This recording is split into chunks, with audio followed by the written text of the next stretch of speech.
Apa kabar pemirsa? Kembali bersama saya di program Suara Dapil, Suara Daerah Pemilihan. Saat ini tim Suara Dapil sedang berada di Provinsi Bali, tepatnya di Pantai Keramas, Kabupaten Gianyar, surganya bagi perselancar lokal maupun wisatawan asing. Nah pemirsa, sudah penasaran belum kira-kira siapa sih anggota DPR yang akan kita ikuti kegiatannya kali ini? Tetap saksikan Suara Dapil.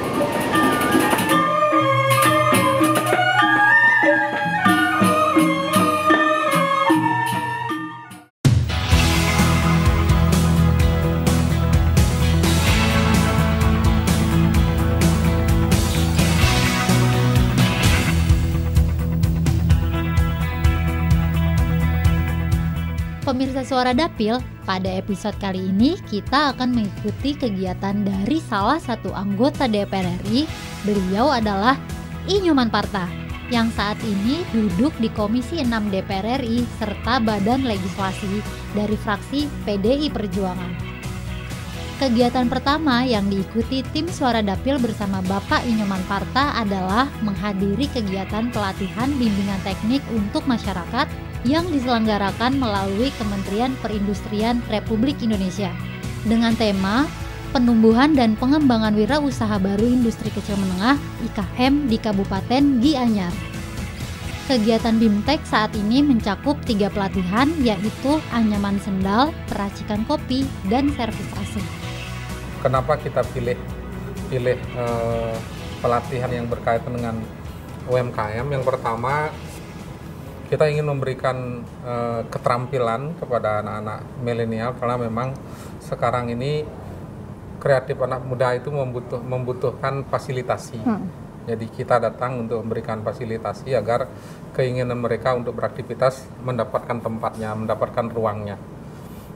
Banyak contoh yang telah kita lakukan pelatihan ini itu menampakkan hasil. Dari anak-anak yang kita latih barista, mereka telah banyak yang sekarang ada yang jadi pekerja di warung, restoran, atau coffee shop. Ada juga yang membuat sendiri. Menjadi pelaku usaha sendiri. Harapan kita adalah dengan pelatihan ini sebagian besar mereka jadi pelaku usaha. Sehingga di samping mandiri, mereka juga memberikan ruang dan kesempatan kerja bagi yang lain.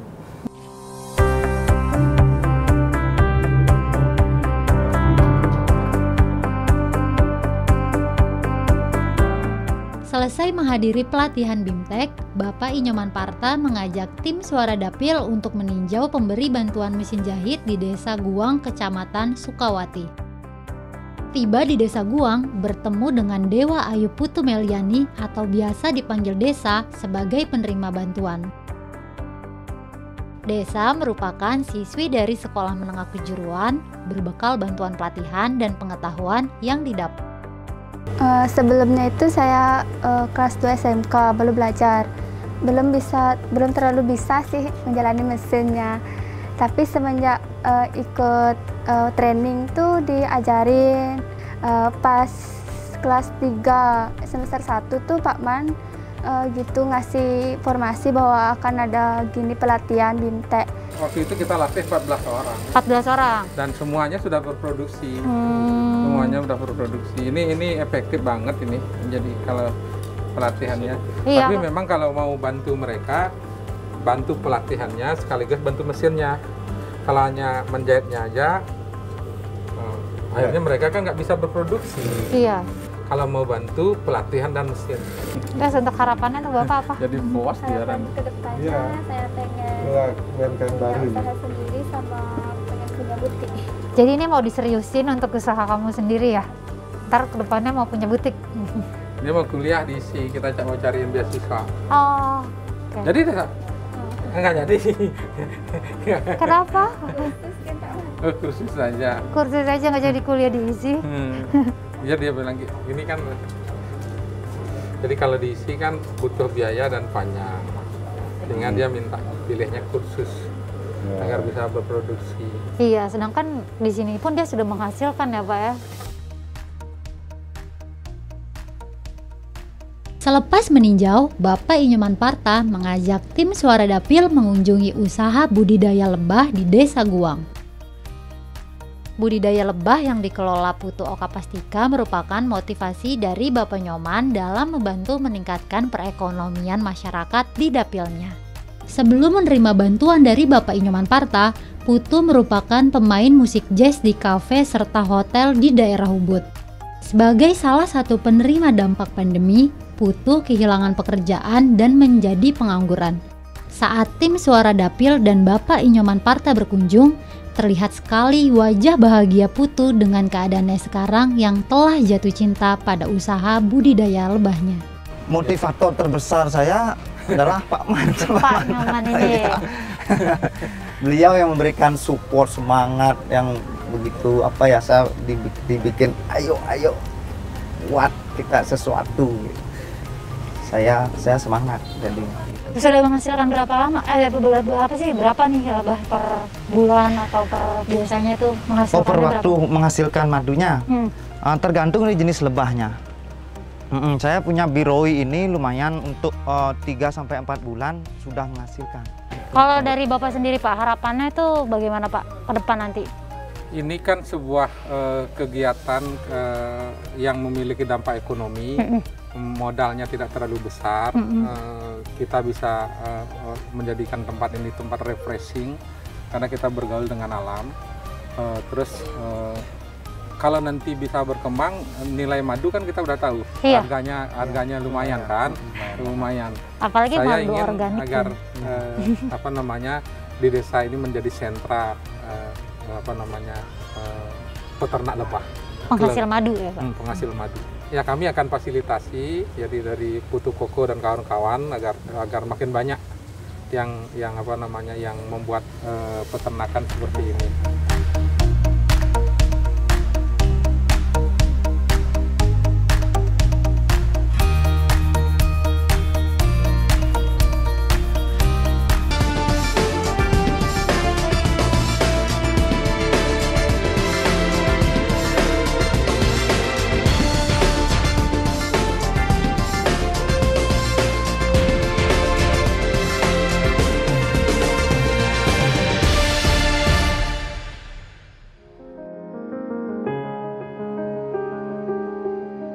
Keesokan harinya, Bapak Inyoman Parta mengajak kami meninjau penerima bantuan UMKM penghasil kerupuk di daerah Denpasar.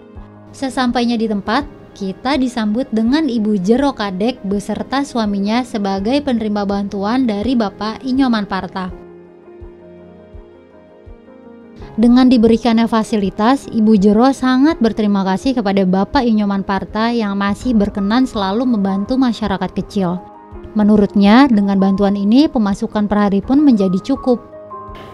Ini yang dikasih bantuan sama bapaknya. Ini Ibu, ini dari Bapak. Ibu bisa cerita waktu awal-awal sebelumnya Ibu, sebelum bikin kayak gini tuh Ibu dulu pertama bikin rengginang tuh, tapi masih tetap bikin rengginang. Ini ada tantangan dari bapak untuk bikin rengginang yang kecil-kecil itu, tapi belum saya ambil. Sekarang penghasil sudah berapa Bu yang dijual per hari? Kalau per harinya waktu ini kan mau kuningan tuh saya habisin nolin dulu, makanya kemarin Mbak ditelepon untuk kesini. Waduh, saya nggak punya stok gitu ya. Bingung saya itu. Sekarang ada yang mau kita cicipin? Ada Pak, dah tak bikinin. Jadi kan puasa bisa. Enak sekali, benar-benar. Jadi kalau misalnya lagi ada hari raya penjualannya meningkat. Iya, ini juga dipakai untuk. Lihat kan bersih kan? Iya. Oh, kayak gini itu ada sausnya gitu ya? Iya, saya bikin biar ini ada kreasi lain gitu. Yang mau disampaikan sama Bapak banyak sih. Atau harapannya kalau sama Bapak tuh apa Bu? Ya biar dibantu untuk masa pemasarannya juga, nanti biar bisa masuk ke ini pasar oleh-oleh itu juga. Oh iya, masuk ke pasar oleh-oleh. Kan harus perlu izin, ada izin usaha. Itu Bapak untuk Bapak sendiri gimana Pak ke depannya kan? Bapak kan lagi fokus banget ya ke UMKM kan, apalagi Bali sekarang kondisinya seperti sekarang. Tapi kayak ibunya yang ngurus BPM pun sulit, itu gimana Pak? Itu dah. Kalau untuk yang BP PUM ya tinggal, saya pikir kalau tahap keduanya tinggal tunggu, karena memang yang sudah dapat tidak perlu mengajukan lagi. tidak perlu mengajukan lagi, tinggal nunggu kan spare waktunya masih dari bulan April ini sampai Desember, masih panjang waktu.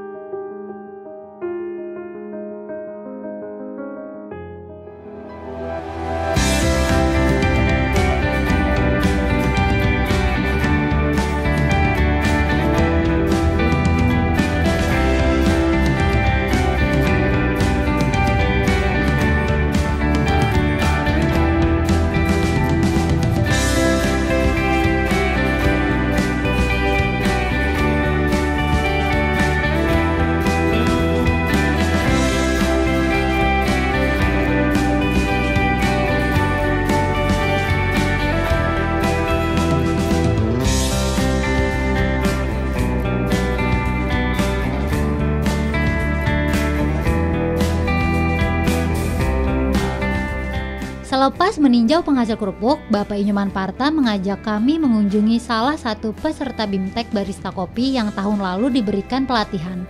Ia adalah Kadek Juwana Setiawan. Berbekal pelatihan barista yang diberikan, ia bersama temannya memberanikan diri membuat kedai kopi di daerah Denpasar. Kadek Juwana mengatakan, pelatihan dan dorongan dari Bapak Inyoman Parta sangatlah berarti. Beliau optimis generasi milenial dapat menjadi penggerak bagi para pelaku UMKM di level berikutnya. Oke. Nanti kita akan latih lagi ini semuanya ini, kita akan latih tanggal 20 habis lebaran. Oh, masih ada pelatihan lagi? Enggak yang tahap ini, yang naik kelas. Mas, saya mau nanya, masih boleh kan? Mumpung ada Bapak di sini, itu ada nggak yang mau disampaikan? Kayak harapannya buat Bapak ke depan bagaimana? Karena Mas saya udah dibantu pelatihan sampai kayak punya usaha sendiri kayak gini kan. Contoh saya sih banyak terima kasih karena sudah ada pelatihan ini, sudah ada wadah untuk mengembangkan bakat kita, mengembangkan keinginan kita untuk membuka usaha kopi ini. Makasih banyak disampaikan. Dan untuk teman-teman yang lain saya mewakili juga mengucapkan banyak terima kasih. Semoga kedepannya terus ada pelatihan seperti ini karena masih banyak anak-anak muda yang pengen ikut juga berpelatihan di bidang barista, tentu maupun yang lainnya juga. Baik, semoga Bapak terus bisa melihat ilmu-ilmu dari anak-anak milenial kayak sekarang nih Pak, sampai bisa bikin usaha-usaha sendiri kayak gini dan dikasih pelatihan. Mudah-mudahan Bapak juga sehat terus. Kalau anak-anak sekarang kan kreatif, inovatif dan cerdas-cerdas, fasilitasnya mendukung. Cuman yang kita diperlukan adalah pendampingan dan fasilitasi dari kita ini agar mereka punya ruang untuk berkreasi, berinovasi.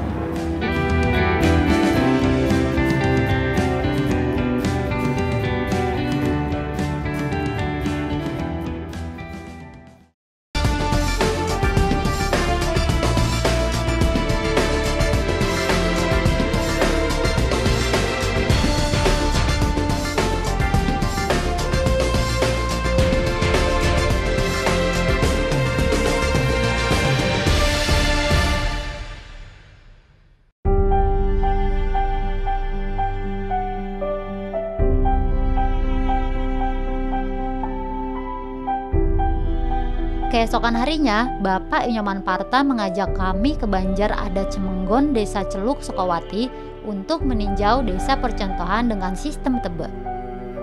Komunitas Pesan Pede, pengelolaan sampah mandiri pedesaan yang digiatkan oleh Bapak Inyoman Parta dan relawan berhasil menyelesaikan sampah dari sumbernya. Konsep tebe yang dimaknai sebagai tempat pembuangan sampah oleh masyarakat Bali yang diwariskan dikemas ulang menjadi safety tank dengan berbagai varian yang sederhana untuk pengelolaan sampah organik. Kemudian bank sampah melengkapi untuk mengelola sampah anorganik. Wayan Balik Mustiana selaku Kepala Badan Pengelolaan Sampah sangat mengapresiasi atas dukungan penuh yang diberikan dari Bapak Inyoman Parta. Menurutnya, desanya yang saat ini menjadi sangat indah dan bersih dibanding sebelumnya. Bapak Inyoman Parta mengatakan, merawat lingkungan adalah merawat diri sendiri, tubuh, dan pikiran. Karena kita membutuhkan udara segar tanpa asap plastik, sanitasi yang baik, dan got tanpa jentik nyamuk.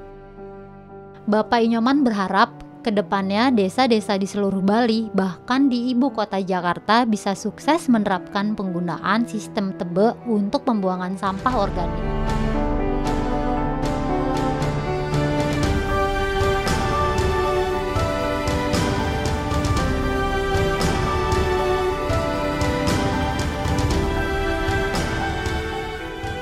Kita ini sudah 4 dan menginjak 5 tahun bergerak di lingkungan. Ini sudah 5 tahun. Awalnya dari sampah plastik. Perencanaannya Sampah plastik karena kita langsung ke sampah 100% sehingga masuk dia sampah organik. Dari yang itu dia tetap memotivasi, mendorong kami, mengajak kami untuk ini juga dana ini, diskusi. dana CSR. Ada termasuk dana CSR. Ya, Berapa jumlahnya? nasionalnya 150 untuk satu desa. dari Pertamina. Untuk beli-beli ini. Untuk ini membangun ini setiap rumah ya Pak ya. 150 juta. Dan itu dari Pertamina. Paman. Iya. Beliau yang gini, Beliau yang bantu. Jadi perannya sangat penting ya. Benar. Kita untuk rencana ke depan berarti ada gimana lagi? Apa yang direncanakan lagi? Iya. Target kita per Juni ini tidak akan menggunakan truk semua. Selama dulu kita kan pakai truk. Iya, untuk pembuangan buang. sampah. Target kita di bulan ini total nggak ada. Bulan depan. Tidak lagi menggunakan truk, artinya tidak ikut lagi membuang. Untuk sampah plastiknya berarti Ke bank sampah. Ada bank sampah. Nanti bisa ke bank sampah. Buka setiap bulan apa 2 bulan? 1 bulan sekali. 1 bulan sekali. Keinginan saya sih seluruh Bali polanya begini, karena dia bisa dikerjakan oleh semua orang rumah.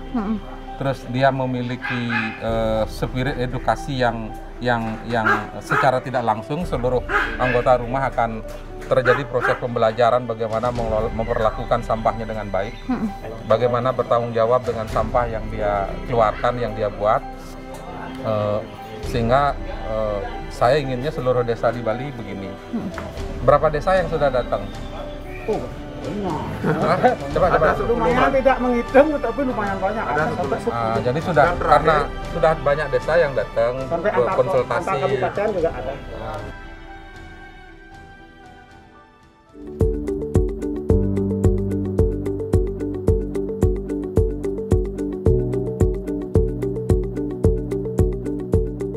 Sebagai penutup rangkaian, Bapak Inyoman Parta mengajak tim Suara Dapil berkunjung ke Hidden Canyon Beji Guang alias Ngarai Tersembunyi. Sesampainya di sana sedang ada acara keagamaan karena letak Hidden Canyon tersebut ada di samping Pura Dalam Guang.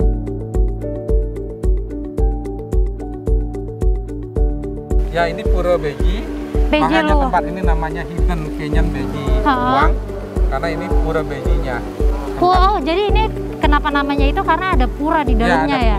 Ada pura Beji Guang. Itu puranya, terus itu tempat mengambil air sucinya. Yang ini? Ya, itu tidak bisa dipakai mandi itu. Itu hanya untuk diambil air sucinya. Jadi itu digunakan untuk apa, Pak? Untuk ritual, untuk pengobatan. Pura Beji Guang tersebut beberapa bulan yang lalu, sekitar bulan Juli, itu sudah mendapat dana CSR dari BUMN yaitu BRI yang difasilitasi oleh warga kami selaku anggota Dewan DPR RI yaitu Bapak Inyoman Parta SA. Ya, beliau yang memfasilitasi untuk mendapatkan dana CSR untuk memperbaiki bangunan yang ada di lingkungan Pura Beji Guang. Jadi kalau ritual ngambil airnya tidak sembarangan, harus ngambil di pusat mata air. Dan yang sama naik ke atas itu semua orang atau hanya orang tertentu, Pak? Semua orang kalau dia tidak ada halangan. Jadi kalau misalnya wanita dia tidak lagi berhalangan tidak boleh masuk ke dalam situ ya? Kami sangat berterima kasih kepada Bapak Inyoman Parta karena sudah sangat peduli dengan tempat kelahirannya, terutama di Desa Guang, dan keberadaan Pura Beji tersebut karena sekarang keberadaan di seberang sungai. Nah, ke depan mudah-mudahan ada dana CSR lagi yang Bapak Inyoman Parta bisa fasilitasi untuk kami bisa mendapatkan jembatan gantung. Karena apa? Sekarang kalau airnya besar, kalau pas musim hujan, warga kami tidak bisa melakukan persembahyaan di Purbeji tersebut. Kalau nanti situasi sudah membaik, tentu karena fasilitas terbesar dari Komisi 6 itu kan dari CSR BUMN. Kami akan mohonkan untuk kebutuhan pembangunan jembatan. Di samping untuk menyeberangkan umat ketika menuju pura, juga untuk kebutuhan view untuk Hidden Canyon ini. Jadi orang bisa ngambil foto di jembatan itu. Pak, ini bagus banget ya Pak, Hidden Canyon Beji Guang ya. Kayak dari pas kita pertama kali datang tuh benar-benar menyegarkan pikiran. Soalnya kalau ke sini lupa dengan lupa. Oh gitu ya Pak ya? Orang banyak datang ke sini, dia turun jam 8 pagi, akhirnya tidak betah di sini, tidak mau naik, sambil dia pesan makanan. Kalau di sini tuh yang bagus tuh sebenarnya untuk jam berapa ya kalau misalnya mau berwisata? Ini yang kali best time-nya, waktu terbaiknya itu dari jam 11 sampai jam 2 siang. 11 sampai jam 2? Ya, karena kenapa jam tersebut yang terbagus? Karena matahari lagi di ubun-ubun. Di jadi atas bisa, kepala ya? Ya, di atas. Bisa siluet-siluet cahayanya bisa masuk di celah-celah batu karang. Jadi akan membentuk flare ya? Ya, flares. Sangat menarik karena kita tidak banyak sentuhan di sini. Semuanya nature, kita semua membersihkan. Tiap hari kita ada tim yang mereka sudah ada schedule sendiri untuk membersihkan tempat ini. Terutamanya kita sangat peduli dengan sampah plastik. Kalau dedaunan ini kita akan dirapikan dan dijadikan kompos untuk organik di sekitar tempat ini. Wisatawan ingin berkunjung ke Hidden Canyon ini, ya. Beji Guang ini itu dikenakan biaya berapa ya? Kalau dulu kita di 2019-an sebelum Covid kita ada di 200.000 per orang. 200.000 per orang? Ya. Ini tempat termahal. Ini tempat wisata termahal di ya boleh dibilang begitu karena kita tawarkan beda. Itu 200.000 itu sudah mencakup sama tour guide-nya? Ya, itu sudah masuk local guide. Itu sudah termasuk satu orang? Insurance ya, per orangnya. Kalau itu satu guide dulu 4 orang maksimum. Satu guide itu 4 orang, sekarang? Ya, sekarang satu guide 2 orang. Oh, karena Covid? Ya, karena Covid dan harga kita juga turun. Jadi kalau 200.000 udah termasuk guide, berarti itu menurut saya nggak terlalu mahal sih apa ya? Karena kita udah pertama kan guide-nya udah foto kita, bisa ngasih spot foto, ngasih tahu jalan, sama nemenin kita kan, kasih sambil cerita-cerita ini tuh dulunya tentang apa, sejarah-sejarahnya. Ya, banyak hal lah di samping pemandu yang kita sediakan untuk menjaga keselamatan, terutamanya karena trek kita beda, bukan seperti tempat wisata lain. Menurut Bapak tuh peran Pak Nyoman itu ya untuk Beji Guang ini tuh gimana? Ya, kalau Pak Nyoman saya bilang karena kita beliau juga orang sini.